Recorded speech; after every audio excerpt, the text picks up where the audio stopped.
बिस्मिल्लाहिर्रहमानिर्रहीम। Art sports और पाकिस्तान के साथ राना तनवीर खेलों की खबरों के साथ आपके सामने हाजिर है। दुनिया भर की तरह पाकिस्तान में भी खेलों का आलमी दिन 6 अप्रैल को मनाया जाएगा। उस दिन पाकिस्तान के मुख्तलिफ शहरों में खेलों के मुख्तलिफ मुकाबले मुनक्कद होंगे। इस सिलसिले में मुख्तलिफ फेडरेशंस के ओहदेदारों ने हदायत जारी कर दी गई है। अब मैं फुटबॉल की तरफ आता हूँ। कराची में मलीर मोहम्मदन फुटबॉल ग्राउंड में जारी टूर्नामेंट में विक्ट्री स्पोर्ट्स और हिंटर स्पोर्ट्स ने अपने अपने मैच जीत लिए। विक्ट्री स्पोर्ट्स ने आल ब्रदर्स को 1 के मुकाबले में 3 गोल से हरा दिया। आल ब्रदर्स के खिलाड़ियों ने मैच में मार्जिन कम करने की भरपूर कोशिश की, लेकिन नाकाम रहे। इसी तरह हिंटर स्पोर्ट्स ने बर्मा अफरीदी क्लब को 0 के मुकाबले में 2 गोल से हरा दिया। बर्मा अफरीदी क्लब के खिलाड़ी कोई भी गोल ना कर सके। गुजरी फुटबॉल ग्राउंड में 4 मैच खेले गए। Baghdadi rangers club, Jhulelal club, Lohan पाक बलोच क्लब और आज़ाद 11 क्लब ने अपने अपने मैचेस में कामयाबी हासिल की। बगदादी रेंजर क्लब ने शबीर मेमोरियल क्लब को 1 के मुकाबले में 4 गोल से हरा दिया। झूलेलाल क्लब ने लोहानी स्पोर्ट्स को 4 के मुकाबले में 5 पेनल्टी किक से हरा दिया। मकरा वक्त में दोनों टीमें गोल करने में नाकाम रही। पाक बलोच क्लब ने शाहबाद स्टार को एक सख्त मुकाबले के बाद 1 के मुकाबले में 2 गोल से हरा दिया। शाहबाद स्टार क्लब के खिलाड़ियों ने मैच बराबर करने की भरपूर कोशिश की, लेकिन नाकाम रहे। इसी तरह आज़ाद 11 मलीर ने नाका मोहम्मदन क्लब को 1 के मुकाबले में 2 गोल से हरा दिया। नाका मोहम्मदन क्लब के खिलाड़ियों ने मैच बराबर करने की भरपूर कोशिश की, लेकिन नाकाम रहे। बलोच मजाहत ग्राउंड में तीसरा quarter final match Makran sports और कोरंगी बलोच की टीमों के दरमियान खेला गया,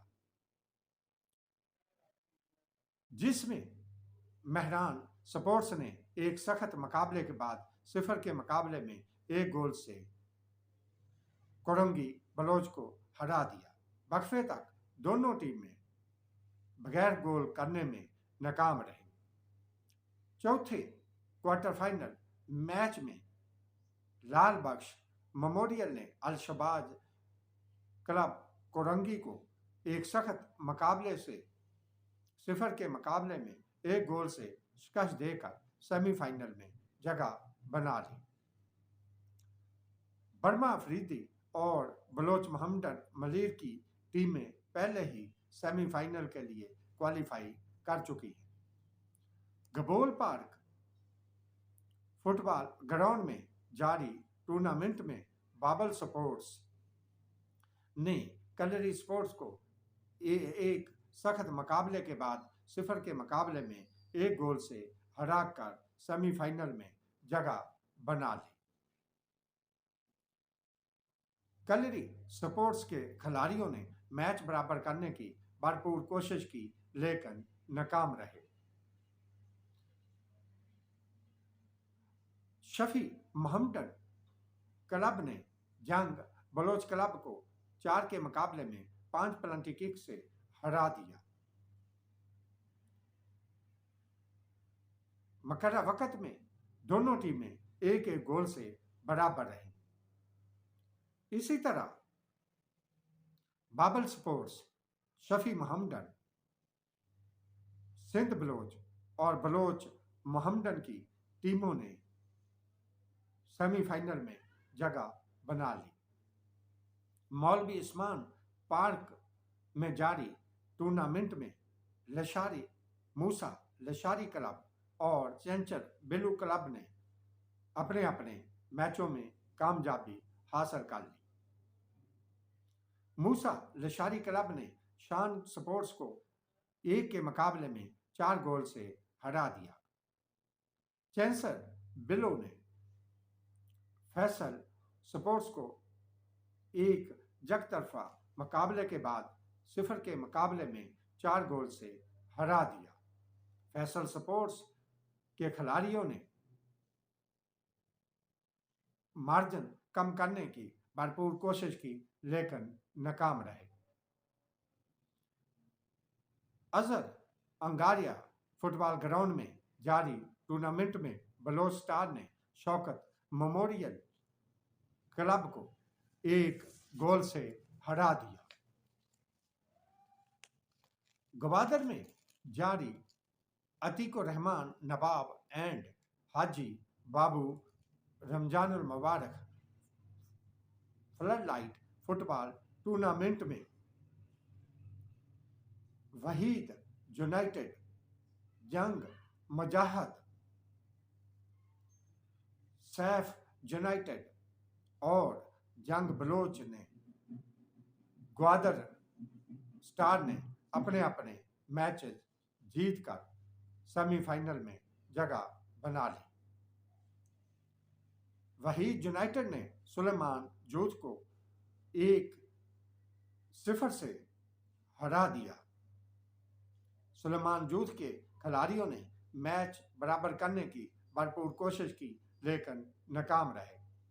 जंग मुजाहिद ने उस्मानिया को 1 जगतरफा मुकाबले के बाद 0 के मुकाबले में 6 गोल से हरा दिया। सैफ यूनाइटेड ने ग्वादर अकेडमी को पेनल्टी किक से हरा दिया। मकरा वक्त में दोनों टीमें 1-1 गोल से बराबर रही। ग्वादर स्टार ने जंग बलोच को 0 के मुकाबले में 2 गोल से हराकर सेमीफाइनल में जगह बनाई। जंग बलोच के खिलाड़ियों ने मार्जिन कम करने की भरपूर कोशिश की लेकिन नाकाम रहे। ग्वादर में जारी टूर्नामेंट के 2 अप्रैल को 2 मैच खेले जाएंगे। सुलेमान जूथ का मुकाबला जी स्टार से जबकि जंग इत्तेहाद और कनारा क्लब की टीमें मध्य मुकाबल होंगी। हैदराबाद में हजारा अकेडमी हैदराबाद ने आल हैदराबाद डिवीजनल राजवली खान रमजानुल मुबारक फुटबॉल टूर्नामेंट जीत लिया। फाइनल में हजारा अकेडमी ने दाऊद फुटबॉल क्लब को 0 के मुकाबले में 2 गोल से हराकर चैंपियन होने का एजाज हासिल किया। वक्फे तक दोनों टीमें गोल करने में नाकाम रही। फातिहा टीम की जानब से अहमद नवाज ने दोनों गोल खेल के दूसरे हाफ में किए। मैच के इख्तिताम पर कामयाबी हासिल करने वाले खिलाड़ियों में इनामात तकसीम किए गए। Adil sports football club Nawab Shah के सदर लतीफ़ नवाब शाह ने कहा कि मुल्क में फुटबॉल के टैलेंट की कमी नहीं बल्कि खिलाड़ियों को वसाइल और सहूलियात फराहम करने की ज़रूरत है। गुज़श्ता रोज़ मीडिया से गुफ्तगू करते हुए उन्होंने कहा कि मुल्क में ग्रास रूट सतह पर तालीमी इदारे नर्सरी का काम कर रहे हैं और हुकूमत को चाहिए कि तालीमी इदारों में खेलों के मुकाबलों के इनकाद को यकीनी बनाए ताकि ग्रास रूट सतह पर खेलों का नया टैलेंट सामने आ सके। उन्होंने कहा कि दुनिया में कोई भी खेल हुकूमती और स्पॉन्सर की तरक्की के बगैर की सरपरस्ती के बगैर तरक्की नहीं कर सकता और प्राइवेट सेक्टर को क्रिकेट की तरह दूसरे खेलों पर भी तवज्जो देनी चाहिए ताकि मुल्क में दूसरे खेल भी तरक्की कर सके। उन्होंने कहा कि पाकिस्तानी खिलाड़ियों ने बैन अवी सतह पर बेपनाह मेडल हासिल कर रखे हैं। अब मैं नेटबॉल की तरफ आता हूँ। पाकिस्तान नेटबॉल फेडरेशन के इंतखाबात मुकम्मल हो गए। मुदस्सर रज़ाक अराई चेयरमैन, जबकि मलक समीन और मोहम्मद रियाज को पाकिस्तान नेटबॉल फेडरेशन का आइंदा 4 वर्ष के लिए बिलतरतीब सदर और जनरल सेक्रेटरी मुंतखब कर लिया गया है। गुज़श्ता रोज कराची में पाकिस्तान नेटबॉल फेडरेशन की जनरल कौंसिल का अजलास हुआ, जिसमें आइंदा 4 वर्ष के लिए मुतफ़िका तौर पर ओहदेदारों का इंतखाब किया गया। तफसीलात के मुताबिक कैप्टन रिटायर्ड जफर इकबाल अवान और मुदस्सर अराई को पाकिस्तान नेटबॉल फेडरेशन का सरपरस्त और चेयरमैन मुंतखब कर लिया गया, जबकि मलक समीन और मोहम्मद रियाज को पाकिस्तान नेटबॉल फेडरेशन के सदर और सेक्रेटरी होंगे। इसी तरह दीगर ओहदेदारों में हरूनिया जमान, शाह मोहम्मद अनामुल हक, मंजर शाह, अनामुल्लाह खान और नसार खान को सदूर, कुर्रत अलैन, राना तनवीर और Abdul Samad Masood associate secretary general होंगे। खजांची के फराइज सहेल अहमद खान अंजाम देंगे, जबकि मजलिस आमला के अरकान में जासर, नवीद अहमद खान, अनवार अहमद अंसारी, अब्दुर्रहमान, शाजिया यूसुफ, तनवीर हुसैन, करीमा बानो और निशा सुल्तान शामिल हैं। हॉकी के मुकाबलों की तरफ आता हूँ। Sultan Azlan Shah hockey tournament का 30वां एडिशन 4 मई से 11 मई तक मलेशिया में खेला जाएगा। इंटरनेशनल इवेंट में 6 मुल्कों की टीमें हिस्सा ले रही हैं, जिनमें पाकिस्तान, जनूबी कोरिया, न्यूजीलैंड, मलेशिया, जापान और कनाडा की टीमें शामिल हैं। पाकिस्तान अपना पहला मैच 4 मई को मलेशिया के खिलाफ, दूसरा मैच 5 मई को जनूबी कोरिया के खिलाफ, पाकिस्तान और जापान की टीमों के दरमियान हॉकी मैच 7 मई को तीसरा मैच खेलेगी। 8 मई को पाकिस्तान का मुकाबला कनाडा से और पाकिस्तान अपने पूल का आखिरी मैच 10 मई को न्यूजीलैंड के खिलाफ खेलेगा। वाज़ेह रहे कि गुज़श्ता अजलान शाह हॉकी टूर्नामेंट में पाकिस्तान ने कांसी का तगमा जीता था। अब मैं क्रिकेट की जानब आता हूँ। पाकिस्तान क्रिकेट बोर्ड ने Pakistan cup women one day tournament के शेड्यूल का ऐलान कर दिया। इवेंट का आगाज 17 अप्रैल से होगा, जबकि फाइनल 11 मई को खेला जाएगा। 50 ओवर के इस टूर्नामेंट में 6 रीजन की टीमें हिस्सा लेंगी, जिनमें कराची, मुल्तान, लाहौर, पेशावर, रावलपिंडी और कोटा की टीमें शामिल हैं। टूर्नामेंट डबल लीग की बुनियाद पर खेला जाएगा, जिसमें हर टीम को कम से कम 10 मैच खेलने का मौका मिलेगा। पाकिस्तान और न्यूजीलैंड की क्रिकेट टीमों के दरमियान 5 T20 मैचेस पर मुश्तमिल सीरीज का आगाज 18 अप्रैल से होगा।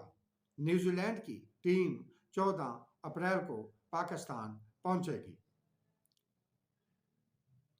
और पाकिस्तान पांच T20 मैचेस पर मुश्तमिल सीरीज का आगाज 18 अप्रैल से पिंडी क्रिकेट स्टेडियम से होगा। 3 मैचेस पिंडी क्रिकेट स्टेडियम में, जबकि 2 मैचेस लाहौर में खेले जाएंगे। पाकिस्तान क्रिकेट टीम मई में 3 T20 मैचेस की सीरीज के लिए आयरलैंड का दौरा करेगी। पाकिस्तान और आयरलैंड की टीमों के माबैन 10, 12 और 14 मई को T20 मैचेस खेले जाएंगे। इंडियन प्रीमियर क्रिकेट लीग में वाहद मैच रॉयल चैलेंजर बंगलोर और लखनऊ सुपर जायंट्स की टीमों के माबैन 2 अप्रैल को एम चन्ना स्वामी स्टेडियम बंगलोर में खेला जाएगा। रॉयल चैलेंजर बंगलोर की टीम अब तक 3 मैचेस खेल चुकी है, जबकि इसको एक मैच में फतह और 2 मैचों में शिकस्त का सामना करना पड़ा। रॉयल चैलेंजर बंगलोर की टीम 2 पॉइंट के साथ टेबल पर 9वीं पोजीशन पर है। लखनऊ सुपर जायंट की टीम ने अब तक 2 मैच खेले, जिनमें इसको एक मैच में फतह और एक में नाकामी का सामना करना पड़ा। ताहम वो 2 पॉइंट के साथ पॉइंट टेबल पर 6 नंबर पर है। दोनों टीमों के दरमियान दिलचस्प मुकाबले की तवक्को है। बांग्लादेश और ऑस्ट्रेलिया की खवातीन टीमों के दरमियान 3 T20 बैन अवी मैचों पर मुश्तमिल सीरीज का दूसरा क्रिकेट मैच 2 अप्रैल को शेरे बंगाल नेशनल स्टेडियम ढाका में खेला जाएगा। ऑस्ट्रेलियन वुमेन टीम को मेजबान टीम बांग्लादेश खवातीन के खिलाफ 3 T20 मैचों की सीरीज में 0-1 की बढ़तरी हासिल है। मेहमान ऑस्ट्रेलिया की खवातीन टीम ने पहले T20 में बांग्लादेशी टीम को बआसानी 10 विकेटों से शिकस्त दी। इससे कबल दोनों टीमों के दरमियान खेली गई 3 वनडे मैचेस की सीरीज मेहमान ऑस्ट्रेलियन वुमेन टीम ने मेजबान बांग्लादेश की टीम को 3-0 से हरा दिया था। बास्केटबॉल चैंपियनशिप के मुकाबलों में पाकिस्तान स्पोर्ट कॉम्प्लेक्स इस्लामाबाद में जारी आल पाकिस्तान रमजान और मुबारक कप बास्केटबॉल टूर्नामेंट के इंटर क्लब मुकाबलों में YMCA बेल्स ए टेम्बर वुल्फ समरफ रैपर की टीमें सेमीफाइनल राउंड में पहुंच गई हैं। टूर्नामेंट के चौथे रोज इंटर क्लब मुकाबलों के क्वार्टर फाइनल राउंड में यूनाइटेड किंग्स ने YIOMCA के हाथों 15 के मुकाबले में 21 पॉइंट से शिकस्त का सामना किया। फातिहा क्लब की तरफ से मोहम्मद हमजा ने 8 और हमाद अली ने 6 पॉइंट स्कोर किए। दूसरे क्वार्टर फाइनल मैच में बेल्स ए ने बेल्स बी के खिलाफ 14 के मुकाबले में 17 पॉइंट से कामयाबी हासिल की। अहमद चौधरी ने 8, बख्तावर ने 4 पॉइंट हासिल किए। तीसरे क्वार्टर फाइनल मैच में टेम्बर वुल्फ ने मस्तनग को 12-21 पॉइंट से हरा दिया, जबकि चौथे क्वार्टर फाइनल मैच में समरफ रैपर वाइट के खिलाफ 20-8 से कामयाबी हासिल की। टूर्नामेंट में वुमेन्स डिपार्टमेंटल क्लब्स कैटेगरीज के टीमों के मुकाबले जारी हैं। मैं टेनिस की तरफ आता हूँ। Monte Carlo masters tennis tournament 6 अप्रैल से समिनिकौ में शुरू होगा। टूर्नामेंट के कामयाब इनकाद के लिए तैयारियां अरूज पर हैं। ये मोंटी कार्लो मास्टर टेनिस का 170वां एडिशन होगा, जो मोंटी कार्लो कंट्री क्लब में क्ले कोर्ट पर खेला जाएगा, जिसमें दुनिया भर से टेनिस के नामवर खिलाड़ी हिस्सा लेंगे। तफसीलात के मुताबिक एटीपी टेनिस इवेंट में मेन सिंगल और मेन डबल के मुकाबले रखे गए हैं। टूर्नामेंट में मर्दों के सिंगल मुकाबलों में रूसी टेनिस खिलाड़ी अंद्रे अपने टाइटल का आगाज करेंगे, जबकि डबल्स मुकाबलों में अमेरिका की एस्टर और क्रिश्चियन अवन अपने टाइटल के आगाज का दफा करेंगी। यह टूर्नामेंट 6 अप्रैल से 14 अप्रैल तक खेला जाएगा। इटली के नंबर टेनिस स्टार और इवेंट के सेकंड जेंक सेंस ने ATP Miami Open tennis tournament जीत लिया है। 12 साल इटली टेनिस स्टार ने मर्दों के सिंगल मुकाबलों के फाइनल मैच में बल्गारिया के क्योरी कोर्डा को शिकस्त देकर रवां साल का तीसरा टाइटल अपने नाम कर लिया है।